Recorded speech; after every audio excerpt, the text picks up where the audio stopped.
The day it happened started with the smell of burnt toast and the whine of a stripped bolt. I was under a '78 Ford pickup, my knuckles already bleeding, when my daughter Lily called from the house. "Dad, the toaster's smoking again." That was our life in Harmony Creek, Maine.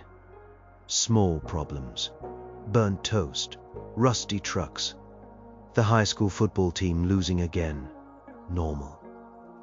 I wiped grease from my hands with a red rag that was more grease than rag. "Just unplug it, sweetie. I'll get a new one this weekend," I shouted back. The bolt finally gave with a groan that vibrated up my arm. A small victory. I slid out from under the truck, blinking in the hazy August sun. That's when I saw Mrs. Gable. She was the town librarian, a woman made of dust and cardigans, standing in the middle of the road. Just standing there, her shopping bag filled with what looked like cantaloupes lay split open on the asphalt. The melons had rolled into the gutter, but she wasn't looking at them. She was looking at the sky, her mouth a perfect O. I started to walk toward her. "Mrs. Gable, you okay?"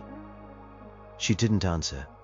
Her skin, usually the color of old paper, had a strange shimmer to it, like there was oil in a puddle after a rain. A few other people were stopping now. Dale from the hardware store, the Peterson twins on their bikes. We were all watching her. Then it started. A low hum. It wasn't coming from anywhere you could point to.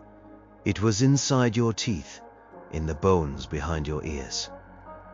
Mrs. Gable's hands went to her throat. A thin line of light, pure and white and brighter than a welder's arc, appeared at her collarbone.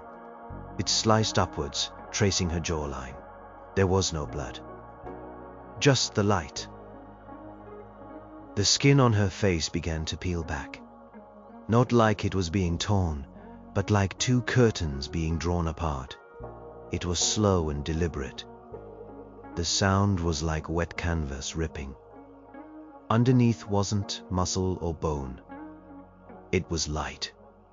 A roiling, boiling, silent explosion of light shaped like a human head. Her cardigan fell to the ground in two neat halves, seared at the edges. Her whole body was a vessel, and the thing inside was breaking out. The Peterson twins screamed. It was a raw, terrified sound that finally broke the spell. Dale from the hardware store stumbled backward, tripped over the curb, and crab-walked away, his face a mask of disbelief. The thing that was Mrs. Gable raised its arms.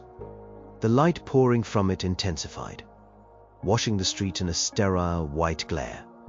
It wasn't warm, it was cold, a deep space cold that made my skin crawl.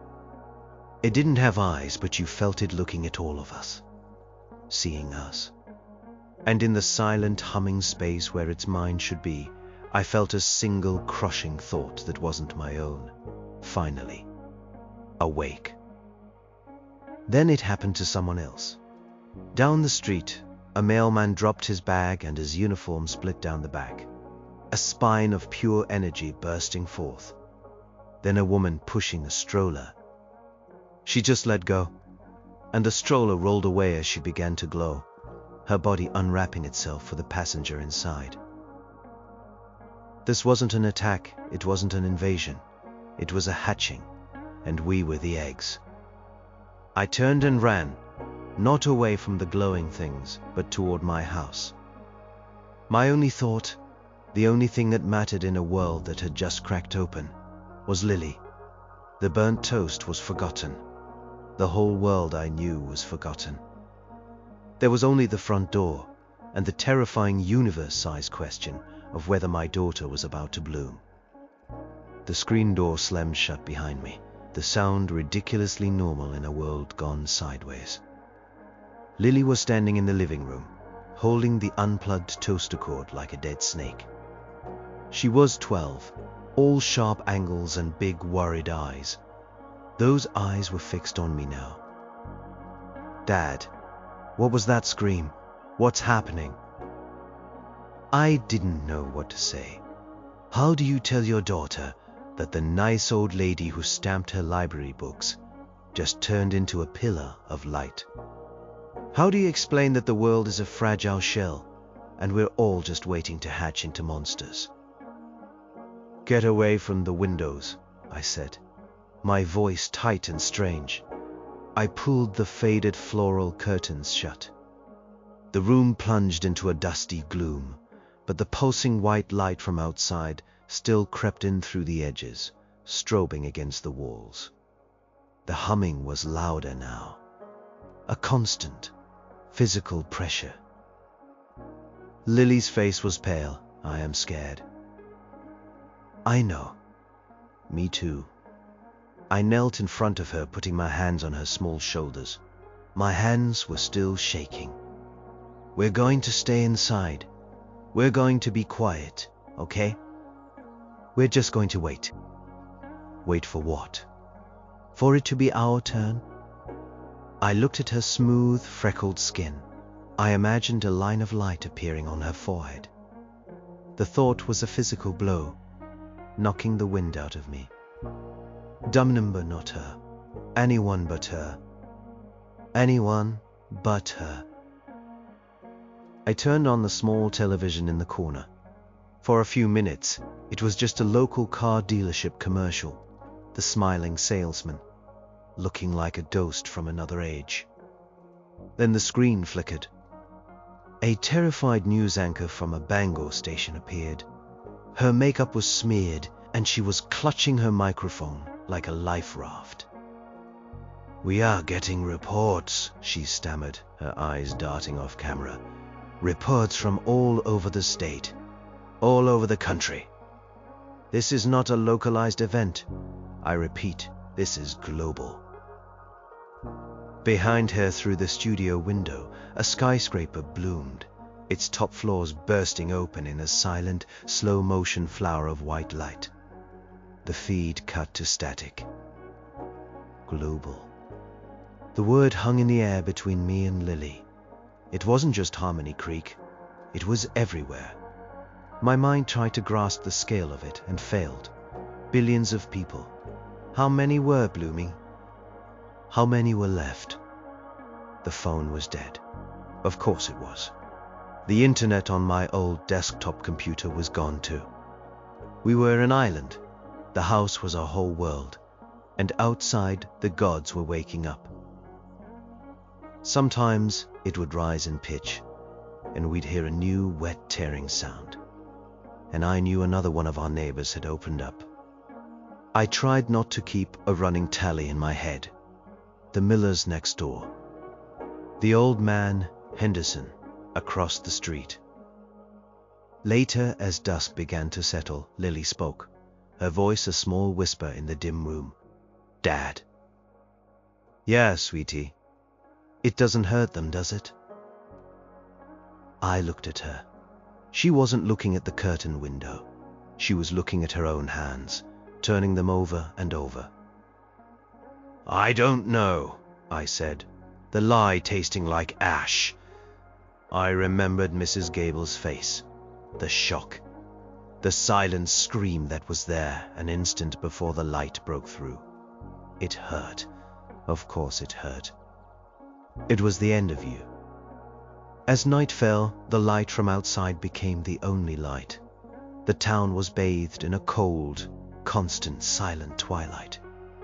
The things that used to be our friends and neighbors, the bloomed, as I'd started calling them in my head, were gathering. I peeked through a slit in the curtains. They were moving slowly, aimlessly, drawn together in the center of town. A congregation of silent, incandescent horrors. They didn't seem to have a purpose. They were just near. Like streetlights with no one left to guide. I sat on the floor, my back against the couch, Lily asleep, with her head in my lap. I watched the shifting light on the walls and listened to the hum. This was the new world. It wasn't about bills or broken trucks anymore. It was about seeing the person you loved, the child you would die for, and wondering, with a cold dread that froze the soul, what was sleeping inside her. The second day dawned, not with a sunrise, but with a change in the humming. It settled into a lower, more constant frequency, the kind of thrum that you feel in your gut. The bloomed was still out there, a silent army of light bulbs milling around the town square. Nothing had changed, and yet everything had. The world had a new set of rules we didn't understand. Around noon, a new sound cut through the hum. Rotor blades. A deep, percussive whump-whump. Whump that grew from a distant annoyance to a sky-shattering roar. I pulled Lily away from the window, just as two military helicopters, painted a flat, menacing black, swept low over the houses. They didn't land. They just watched. An hour later, the trucks came. Humvees and heavy troop transports rolling into Harmony Creek like it was an enemy city. They were methodical. Soldiers in full combat gear, their faces hidden behind dark visors, fanned out, creating a perimeter. They weren't shooting at the bloomed, they were ignoring them, treating them like a weather phenomenon. The focus was on the houses, on us, the ones who hadn't changed. A voice, amplified and distorted by a bullhorn, echoed through the streets. All residents, remain in your homes. This area is under federal quarantine. A medical and scientific team will be coming to your location. Do not attempt to leave. Do not resist. Medical and scientific team. The words sent a chill down my spine that had nothing to do with the cold light outside. We weren't survivors to them, we were subjects. Lab rats in a contaminated cage.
No, I said, trying to sound certain.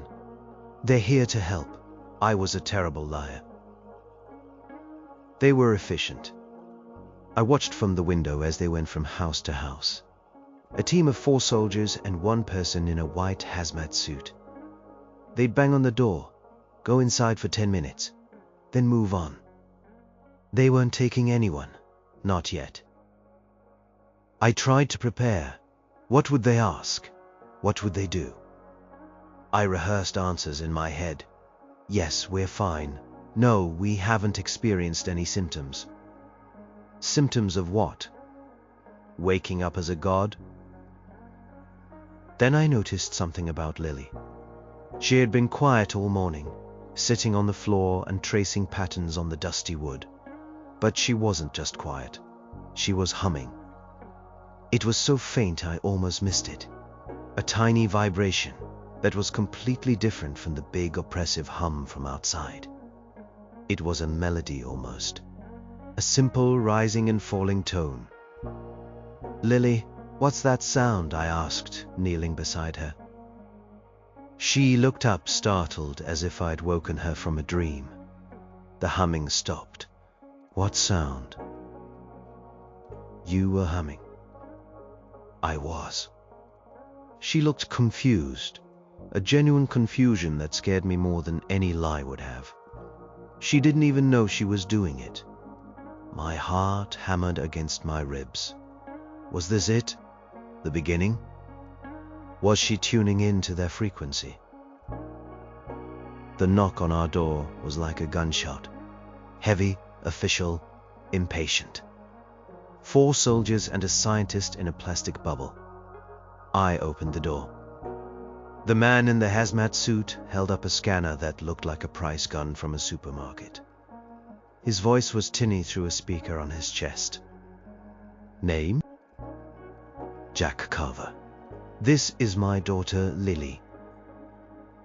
Have either of you experienced headaches, photosensitivity, auditory hallucinations, or subdermal luminescence? Subdermal luminescence, light under the skin, they had a name for it. No, I said, we're fine. He pointed the scanner at me. A green light washed over my face. He grunted, apparently satisfied. Then he pointed it at Lily. She flinched. The scanner beeped, but it wasn't a normal beep. It was a long, high-pitched whine. The scientist physically took a step back. He looked from the scanner to Lily, then back again. What is it? I demanded, moving to stand in front of Lily. An anomaly, the scientist said, his tinny voice tight with something I couldn't identify. Excitement. Fear. Her biosignature is... He spoke into a radio on his shoulder. Madsen, we have a possible variant in Sector 4. A child. Reading is off the charts, but she hasn't bloomed. Requesting instructions. A voice crackled back, cold and authoritative. Secure the asset. Bring her to the command post now. The soldiers raised their rifles. It wasn't a suggestion. It was an order. My whole world narrowed to their black muzzles and my daughter's terrified face. The small, fragile life I had built was over. The monsters outside were one problem, but the monsters who had come to help were another thing entirely. And they wanted my daughter.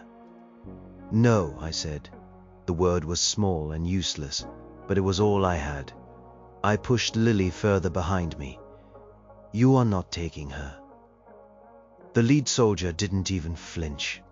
His visor was an impassive black mirror, reflecting my own terrified face. Sir, step aside. She's a child. What do you want with her? My voice was trembling, a mix of fury and raw panic. The scientist in the hazmat suit answered, his voice still that tinny, detached buzz. Her readings are unique. She might be the key to understanding this phenomenon, to finding a cure or a weapon. A weapon. The word hung in the air like poison gas. They looked at my daughter and saw a weapon. I saw a little girl who was afraid of the dark and still believed in the Tooth Fairy, even though she knew better. I didn't have a choice. Not really. Arguing with men holding automatic rifles is a fast way to get shot. I let them lead us out. The light of the bloomed was disorienting after the gloom of the house. They stood motionless, dozens of them. Their faceless heads turned toward the sky as if waiting for a signal. They paid us no mind as the soldiers marched us down the street. It was like we were ghosts walking through their world. The command post was the high school gymnasium. They had set up tents, computers, and medical equipment on the same basketball court where Lily had played her first and only season. Now it was a cage. General Madsen was there in person. He wasn't in a hazmat suit. He wore a crisp, decorated uniform, his jaw set like concrete. He looked at Lily not like a person, but like a fascinating and dangerous insect. This is the one? He asked the scientist. Yes, General. The bioscanner went haywire. She has all the energy markers of a bloomed, but in a dormant, controlled state. It's impossible.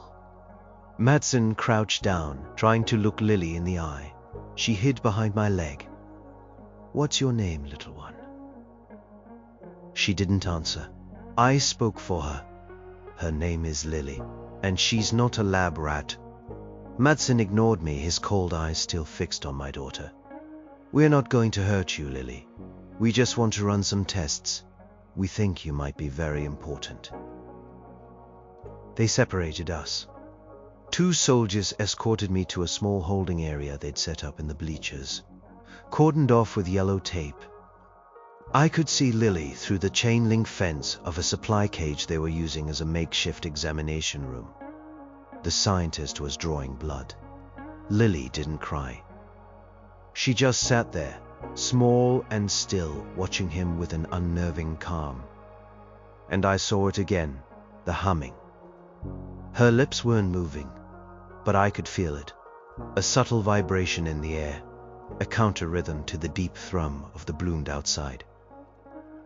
The quarantine tightened its grip on the town over the next few days. Food and water were distributed on a strict schedule. No one was allowed out of their homes, except for designated times. We were prisoners. The bloomed, or glows as the soldiers called them, were the prison walls.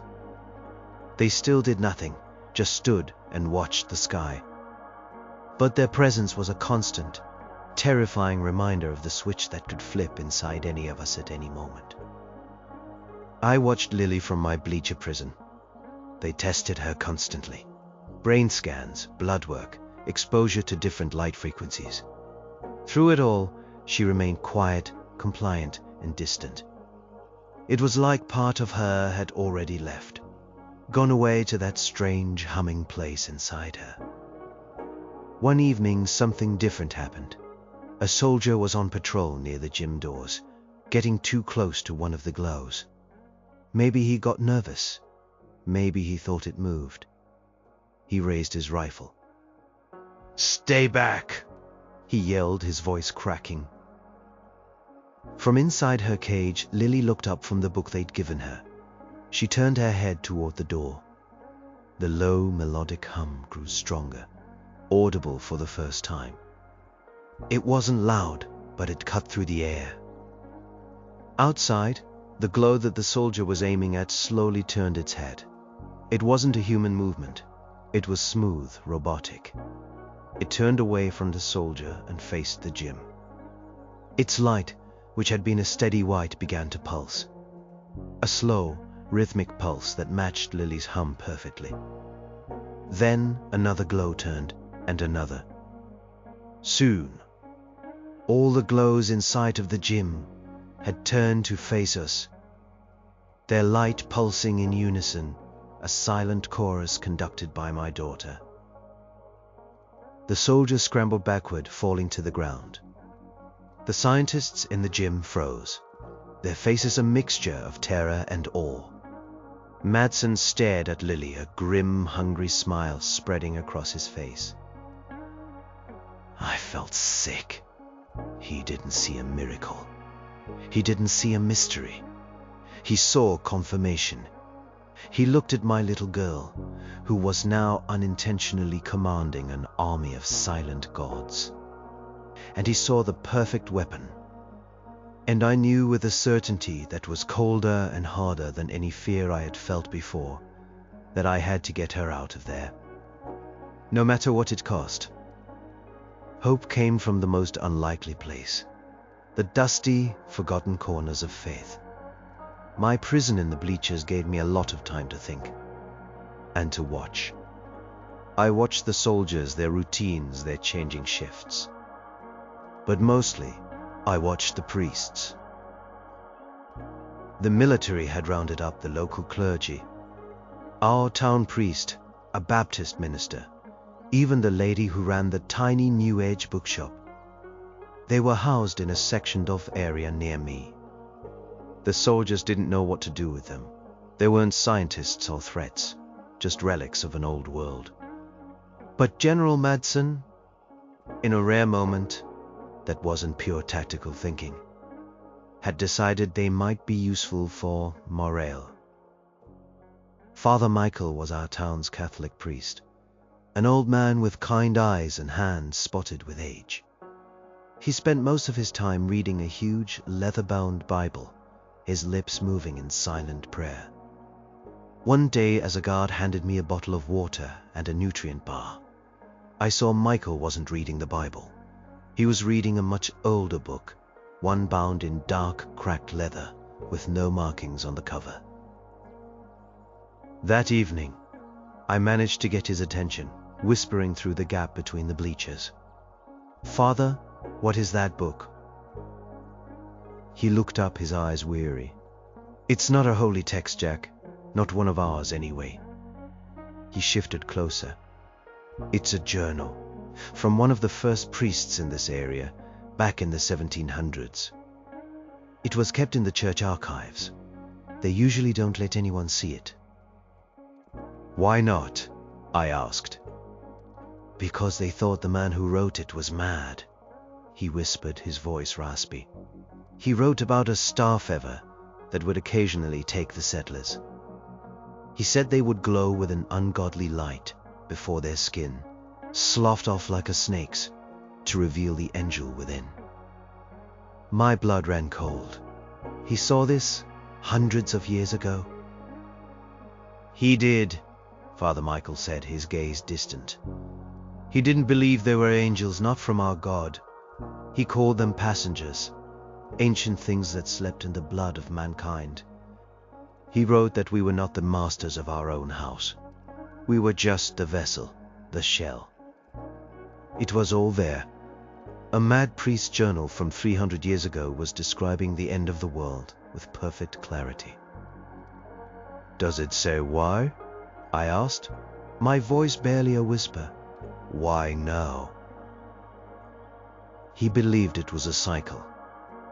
That these things, these passengers, they hibernate for centuries. Millennia, they wait for a signal, a call to wake them up. He flipped through the brittle pages. He wrote that before the great shedding there would be signs. The sky would change and there would be a conductor. One who hums the waking song. One who is neither vessel nor passenger, but something new. A bridge between the two. A conductor. The words slammed into me. Lily humming, the glows responding to her. She wasn't just a variant or an anomaly. She was the trigger. "This conductor," I pressed, my heart pounding. "What does the book say about them?" Father Michael's face was grim. He said the conductor would be the one to tune the choir, to prepare them for the final verse. He believed the conductor was the most dangerous being on earth. Not because they were evil, but because their song would signal the harvest. The harvest? He didn't know what it meant, the priest said, closing the book with a soft thud. He died of a fever before he could find out. His last entry just says, "They are not rising to heaven. They are rising to be seen. Something is coming for them." I leaned back against the cold metal of the bleachers, the truth settling over me like a shroud. This wasn't the end. This was the prelude. The bloomed weren't the main event. They were the opening act. And my daughter, my sweet innocent Lily, was on stage, holding the baton about to bring the house down. Matson thought he could control her, use her song as a weapon. But the old book said otherwise. She wasn't the weapon. She was the dinner bell, and something very, very big was on its way for supper. The knowledge from the priest's journal changed everything. It shifted my fear from a blind panic into something sharp and focused. Lily wasn't sick. She wasn't becoming a glow. She was something far more significant and far more dangerous. I had to see her. I spent a day watching the guards timing their patrols. The night shift was lazier, more complacent. One of them, A young kid named Miller looked barely old enough to shave. He spent most of his time staring at a worn photo. I waited until he was on duty near my section. "She your girl?" I asked quietly, nodding toward the photo. He jumped, startled. "What?" "Yeah, my daughter." "How old?" "6, he said, his voice softening. "Her birthday's next week. I am probably gonna miss it." "I've got a daughter too," I said. "She's in there." I pointed toward the supply cage. "She's 12. They think she's some kind of key to all this." He looked over at Lily, who was asleep on a small cot. I heard, "The girl who makes the glows dance." He shook his head. "Weirdest thing I've ever seen." "She's just a kid," I said, letting the desperation bleed into my voice. "They won't let me talk to her. It's been days. Can you give me 5 minutes? I won't cause any trouble. I just need to see if she's okay." He hesitated, his eyes flicking nervously down the length of the gymnasium. Matson would have my hide. "Matson's asleep. 5 minutes, Miller, for a fellow dad, please." The plea worked. He looked at his photo, then at me. With a sigh, he unlocked my section of the bleachers. 5 minutes, Carver, that's it. Then you are back in here, and we never had this conversation. I slipped out and walked quickly to the supply cage. The soldier on guard there knew Miller, and a nod was exchanged. Miller stood watch. "I knelt by the chain-link fence, Lily," I whispered. She stirred, her eyes fluttering open. They focused on me, and for the first time in days, a flicker of the old Lily was there. "Dad?" "I am here, sweetie.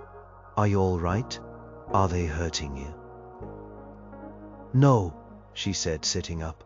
"They just take my blood. And they make me look at lights. It's boring."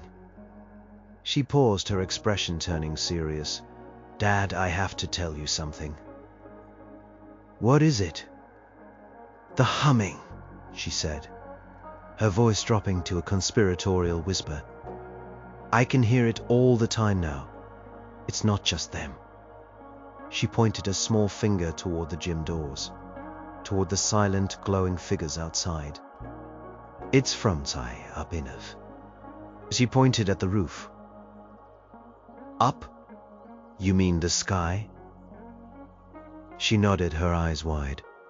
"It's like a song, and she gestured to the glows again, "are the instruments, but they're out of tune. The song from the sky wants them to play it right. But they can't, not yet."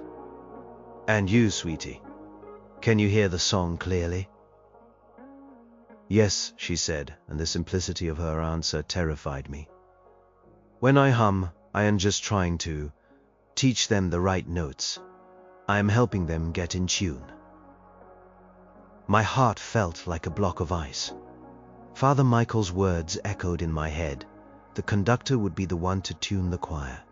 It was happening, right here. "Lily," I said, my voice urgent, "you have to stop. Don't hum. Don't teach them the song. It's important. It's dangerous."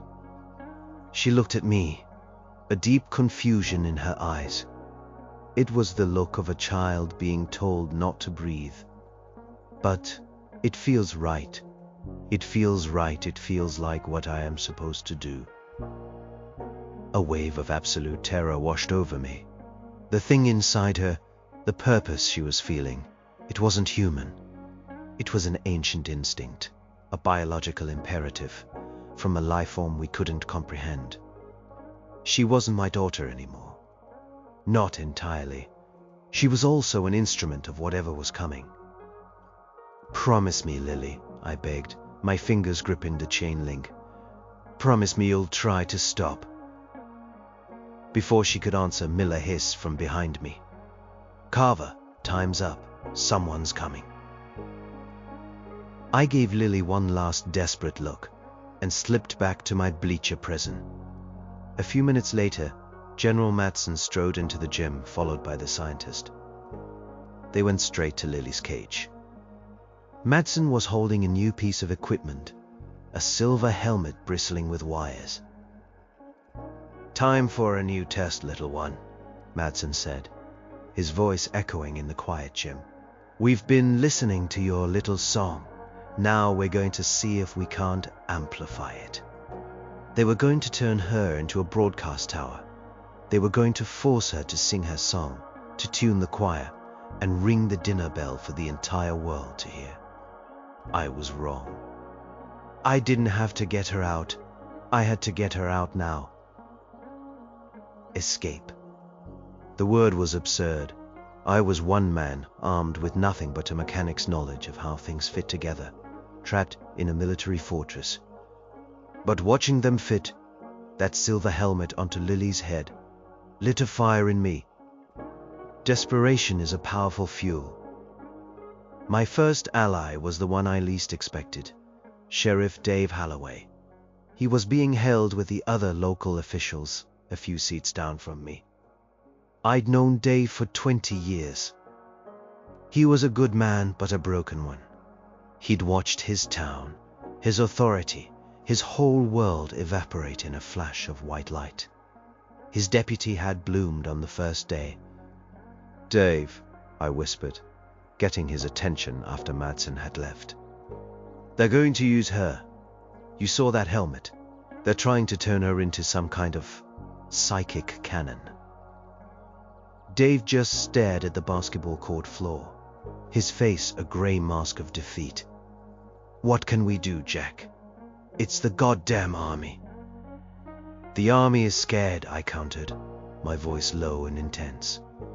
"They're just kids with guns, led by a man who thinks he can point a hurricane at his enemies. They don't know what they're dealing with. But we do." Sort of. I told him everything Father Michael had told me. The passengers, the conductor, the harvest.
"Looks that way," I said. "And my daughter is the one calling the ranchers. I have to get her away from that machine, away from this town." "Where would you go?" he asked. "The whole world's like this." "I don't know," I admitted. But Father Michael mentioned the priest who wrote that journal. He lived as a hermit, up by the old quarry caves. He said the rock there was Deep to the Sky's song. Maybe it's nothing, but it's the only lead I've got. If I can get Lily there, maybe it can block the signal. Mute her. That was the spark Dave needed. A plan, a destination. Something to do besides wait for the end. A little bit of the old sheriff returned to his eyes. The quarry caves. I know them. There are old mining tunnels that run for miles. Some of them come up near the sewer access grate behind the school. A plan began to form, a crazy, flimsy thing built on whispers and hope. We needed a diversion, and we needed to get past the guards. The diversion came from Father Michael. When we told him the plan, his weary eyes lit with a kind of fatalistic fire. "The general thinks faith is for morale," he said with a grim smile. "Let's give him some." The next evening, as the guards brought the meager dinner, Father Michael stood up. In his loud, clear preacher's voice, he began to recite the Lord's Prayer. The Baptist minister joined in, then the New Age lady. Soon all the community leaders were praying, singing hymns, their voices rising together. The soldiers were confused. It wasn't a riot. It was a prayer meeting. They didn't know whether to shut it down or ignore it. The sheer, bizarre confidence of it created the perfect distraction. While all eyes were on the makeshift church service, Dave used a skill I never knew he had. He'd been a teenage delinquent before he was a cop. He had a small folded piece of metal he'd broken off the bleacher frame. With a series of clicks that were masked by the singing, he popped the lock on his section, then mine. We moved low and fast, sticking to the shadows behind the stacked gym mats. Our target was the supply cage. The kid Miller was on duty there again. This was the part I dreaded. I came up behind him, my heart in my throat. "Miller." He spun around, his hand going to his sidearm. "Don't," I said, holding out my hands. "I am not going to hurt you, but I am taking my daughter, and you are going to let me." "Carver, I can't," he stammered. "They are going to strap her to a machine that could kill her, or call down something that will kill us all," I said, my voice shaking with intensity. "You have a daughter. You know you can't let that happen. Look the other way. That's all I'm asking. For 5 seconds, look the other way." He stared at me, his young face a battlefield of duty and decency. Then his eyes flicked over to Lily, sleeping on her cot, looking so small and fragile. He lowered his hand from his gun.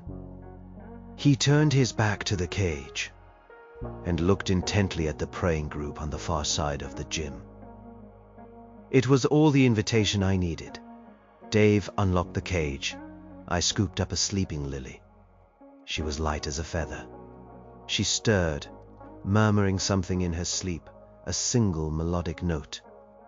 I held my breath, terrified she'd start humming for real, but she settled back into sleep. We slipped out the fire exit at the back of the gym. The cool night air hit us, thick with the smell of ozone and the ceaseless hum of the glows. The sewer grate was 100 yards across an open field.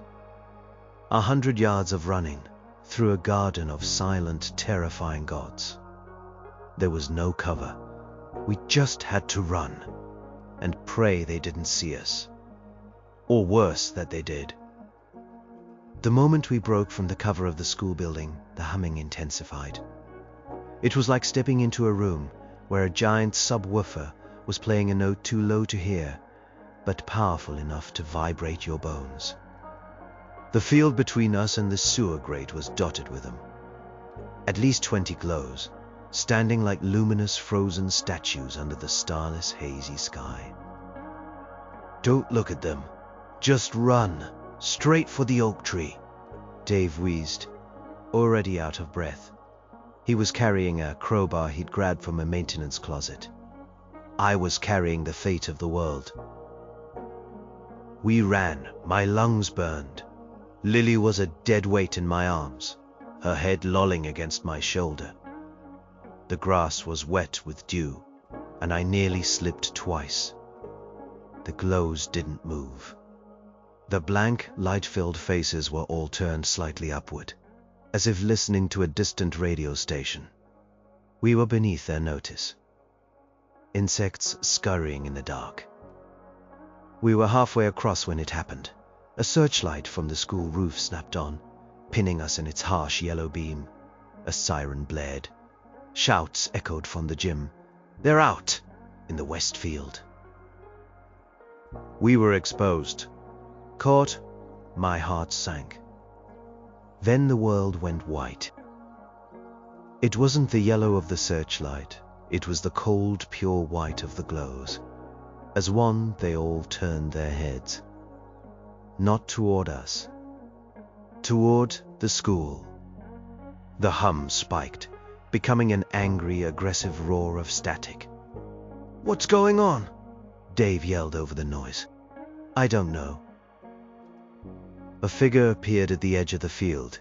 General Madsen, flanked by 2 soldiers. He was holding the silver helmet. Wires snaked from it to a power pack on his belt. He pointed it at us. "Carver!" His voice boomed, amplified by a speaker. "Give me the girl. She is a strategic asset. Do not force me to take her." He thought we were the target. He was wrong. The glows took a step forward. All of them. A synchronized, silent step toward Madsen. Their light pulsed faster, angrier. It was like we had kicked an anthill and they were swarming to protect the queen. To protect Lily. Madsen hesitated, his confidence wavering for the first time. He looked from us to the advancing line of silent, incandescent beings. "What are they doing?" he muttered to one of his men. In my arms. Lily began to stir, her eyes opened. They weren't her eyes. They were glowing with a soft internal light of their own. She wasn't scared. She looked at the approaching glows, then at Madsen. A low, powerful hum started in her chest. The song I had feared, but it wasn't a melody now. It was a command. A wave of pure force, visible only as a shimmer in the air like heat haze, erupted from her. It wasn't light or sound, it was just pressure. Madsen and his soldiers stumbled back, dropping the helmet, clutching their heads as if struck by a physical blow. The searchlight on the roof shattered, plunging the field back into the eerie twilight of the glows. The advancing line of light beings stopped. They had defended her. Now they stood guard. "Go, now!" Dave yelled, already prying at the heavy iron sewer grate with the crowbar. It groaned, refusing to budge. I laid Lily gently on the grass. She was still humming, her eyes closed, a faint aura of light around her small body. She was holding them at bay, giving us a chance. I put my back into it with Dave. The grate screeched, metal on concrete, and finally tilted open. A wave of foul, damp air washed over us. The darkness below was absolute. "Get her in," Dave grunted. I slid into the hole first, landing in a foot of slimy, cold water. Dave passed Lily down to me. She felt warm, a steady, unnatural heat. I held her close. Dave jumped in after us, pulling the heavy grate back into place as best he could. The world above was sealed off. The humming of the glows, the shouting of the soldiers, it all vanished, replaced by the drip, drip, drip of water in the suffocating darkness. We were safe for the moment. But I couldn't shake the image of my daughter's glowing eyes. I hadn't just rescued a little girl. I had stolen a god, and I had a horrifying feeling that its true followers would not stop looking for it. The tunnels were a maze of damp, oppressive darkness. The only light was Dave's failing flashlight, its beam a weak yellow cone that seemed to be swallowed by the shadows, just a few feet ahead. The air was thick with the smell of decay and rust. Every splash of our feet in the ankle-deep water echoed, sounding like a platoon of soldiers marching right behind us. Lily was awake now, but she was quiet. The glow in her eyes had faded, but the warmth hadn't. Holding her was like holding a hot water bottle. The powerful hum she had unleashed in the field was gone, replaced by that faint, almost subconscious melody I'd heard in the gym. It was unnerving, a constant reminder that the girl in my arms was not just my daughter anymore. "The main quarry tunnels should be this way," Dave said, his voice a hoarse whisper. He was trying to read faded stenciling on the curved concrete wall. "These old maps aren't exactly reliable." We walked for what felt like hours. Time ceased to have meaning down here. There was only the darkness, the dripping water, and the gnawing fear of being lost. My muscles ached from carrying Lily, but I refused to put her down. It felt like if I let her go, she'd just drift away. Finally, the concrete sewer pipe opened into a much larger space. The flashlight beam couldn't find the walls or the ceiling. This was it. The old quarry caves. The air changed, losing its damp sewer stench and taking on the dry, dusty smell of ancient stone. "This is it," Dave breathed, a note of triumph in his voice. "This is the place the old priest wrote about." I set Lily down on a flat, dry ledge of rock. She immediately curled into a ball, her humming a steady, soft counterpoint to the silence of the cave. "Is it working?" I asked Dave. "Does it feel different here?" He was quiet for a moment, listening. "The big hum," he said. "The one from outside. It's gone. I didn't even realize it was still in the back of my head until just now. This place. It's like a dead zone." A sliver of hope, the first I'd felt in days, worked its way through my exhaustion. Maybe the priest was right. Maybe the rock here really was deaf to the sky's song. Dave swept the flashlight beam around the vast cavern, and then we saw them. The drawings. They weren't on the walls we were expecting. They were on the ceiling, 60 feet above us, intricate and sprawling. They weren't the simple stick figures of ancient hunters you see in history books. These were terrifyingly detailed. The flashlight beam traced the story. It started with figures that were clearly human. Then it showed those figures splitting open, light pouring from them. So far, it was exactly what we'd seen. But then it showed what the bloom to the glows did next. In the drawings, the light beings weren't just standing around. They were kneeling, worshipping. And they were worshipping something coming from the sky. It wasn't a god or an angel. The ancient artist had depicted it with horrifying clarity. It was a shape like a colossal moth. Its wings made of swirling galaxies and black voids. Its body was thin and skeletal. And from its head, long feathery antennae reached down toward the glowing figures on the ground. The final drawing was the worst. It showed the antennae of the star moth touching the kneeling light beings. And where they touched, the light was being drawn out, sucked up into the creature, leaving behind an empty, desiccated husk like a dried leaf. "My God," Dave whispered, the flashlight beam trembling in his hand. "It's a harvest." He was right. "It's a goddamn harvest." The truth hit me like a physical blow, colder and harder than the cave floor. We had it all wrong. The bloomed weren't ascending. They weren't evolving. They were ripening. They were being prepared, fattened up like cosmic livestock for this Star Eater. The blooming was just the process of shedding the inedible part. Us, our consciousness, our love, our memories. The shell. And Lily, the conductor. Her song wasn't a call to arms. It was a signal that dinner was ready. Her purpose was to gather all the ripened souls and make them ready for collection. I looked at my daughter humming softly in her sleep. She wasn't a weapon. She wasn't a key. She was a lure.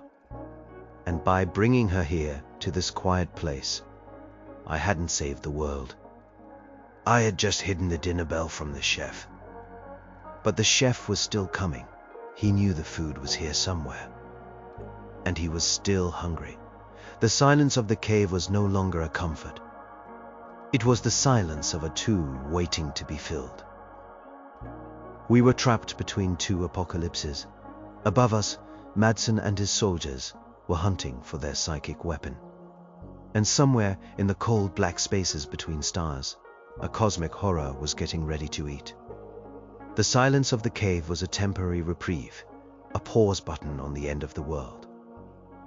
"We can't stay here," Dave said, pacing back and forth, his flashlight beam cutting frantic patterns in the dark. "Madsen will find this place eventually. He'll tear this whole mountain apart to get to her."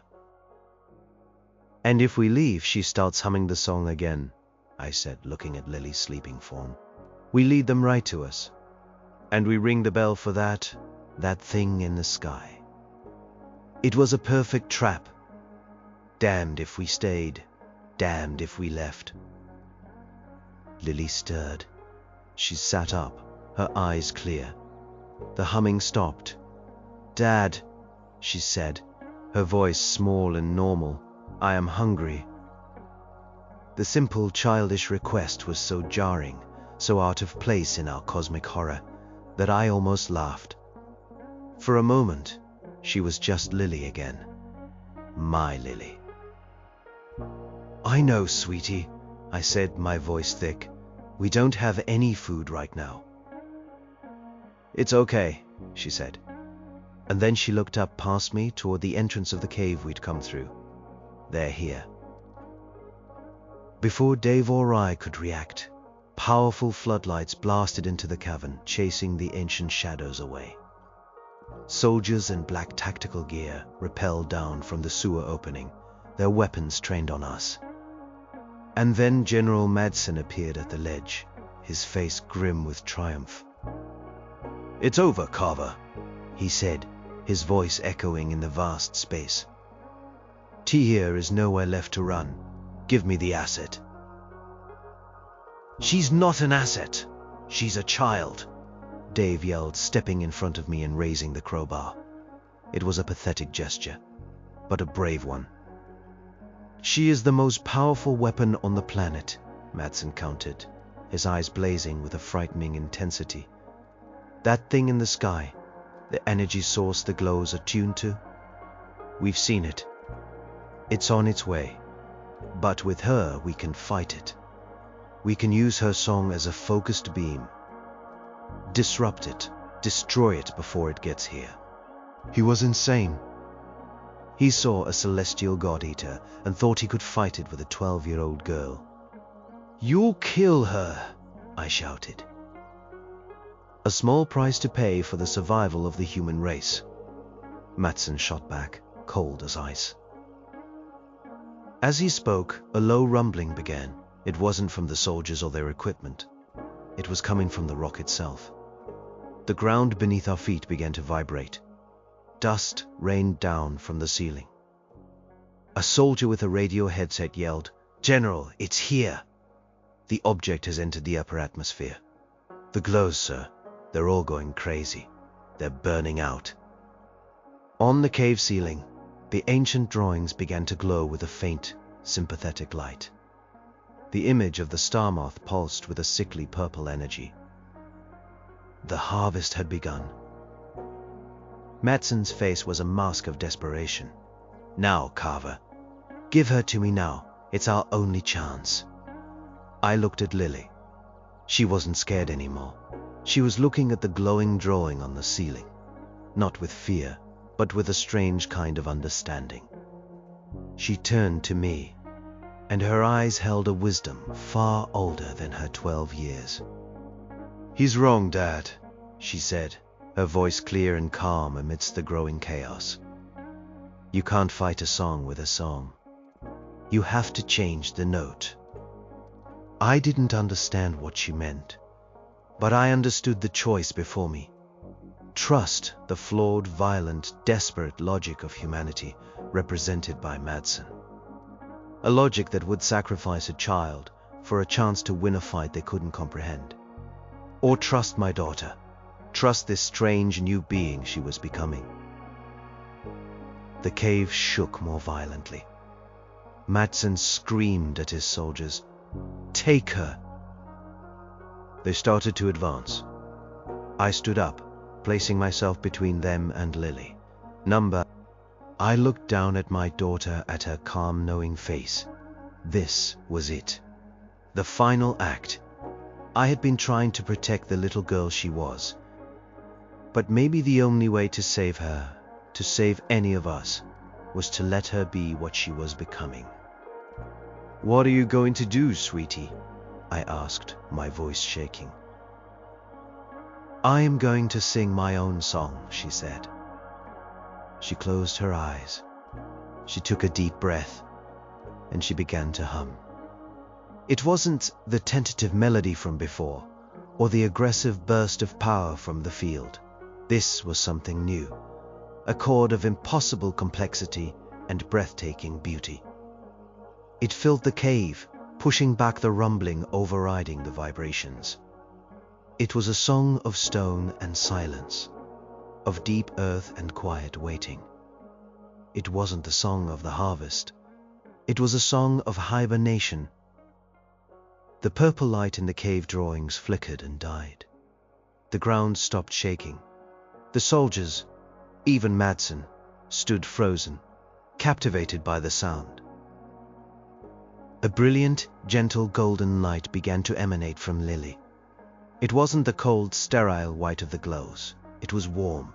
It expanded, washing over me, over Dave, over Madsen and his soldiers. It filled the cave, pouring out of the entrance and up into the night sky. It was a beacon, not a dinner bell, but a declaration, a new note in the celestial song. I closed my eyes as the light enveloped me. I didn't know if this was salvation or just a different kind of doom. I didn't know if she was putting the old gods back to sleep or just waking up something new. But as the world dissolved into a golden song, I knew I had made the only choice a father could. I had chosen my daughter. The rest was out of my hands.